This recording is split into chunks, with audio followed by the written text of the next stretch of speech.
నమస్తే.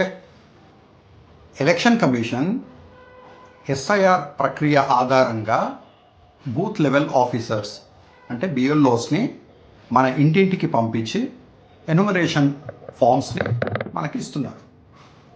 అయితే ఈ బిఎల్ఓస్ ఆ ఫామ్ ఎట్లా నింపాలనో కూడా చెప్పాలి, కానీ అట్లా జరగట్లేదు. వాళ్ళు ఫామ్ మన మొహాన పడేసి వెళ్ళిపోతున్నారు.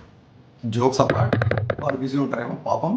అయితే ఫామ్ మనకి ఇచ్చేసి వెళ్ళిపోతున్నారు, ఎట్లనైనా నింపుకోండి అన్నట్టుగా.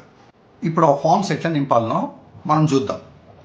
అయితే ఈ ఎన్యుమరేషన్ ఫామ్ వచ్చేసి 3 భాగాల్లో ఉంటుంది. First part, second part and third part.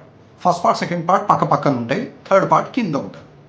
అయితే ప్రతి ఒక్కరూ థర్డ్ పార్ట్ కింది భాగము కంపల్సరీగా నింపాలి, ఎందుకంటే అదే మెయిన్ పార్ట్.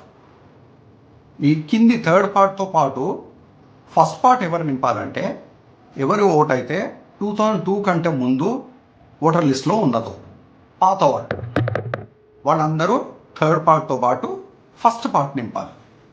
అండ్ 2002 కంటే ముందు నుంచి ఓటు ఉన్న వాళ్ళు ఈ first part and third part నింపితే చాలు, సెకండ్ పార్ట్ని టచ్ చేయాల్సిన అవసరం లేదు. అండ్ ఈ సెకండ్ పార్ట్ ఎవరు నింపాలంటే 2002 తర్వాత ఓటు హక్కు వచ్చిన వాళ్ళందరూ second part and third part రెండు నింపాలి, ఫస్ట్ పార్ట్ టచ్ చేయొద్దు. సెకండ్ పార్ట్లో ఏం నింపుతారు? మీ బంధువుల వివరాలు, అంటే తల్లి కావచ్చు, తండ్రి కావచ్చు, తాత కావచ్చు, నానమ్మ కావచ్చు, ఎవరిదైనా ప్రీవియస్ 2002 కంటే ముందు ఓట్లు ఉన్న వాళ్ళ డీటెయిల్స్ అండ్ సెకండ్ పార్ట్లో రాయాలి, అండ్ థర్డ్ పార్ట్లో కామన్ అందరూ ఏది రాయాలనో అదే రాస్తారు.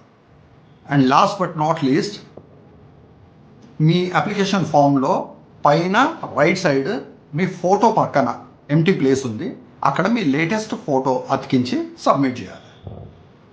ఎస్ఐఆర్ ప్రక్రియకి అందరూ సపోర్ట్ చేయండి, నిర్లక్ష్యం అస్సలు చేయొద్దు.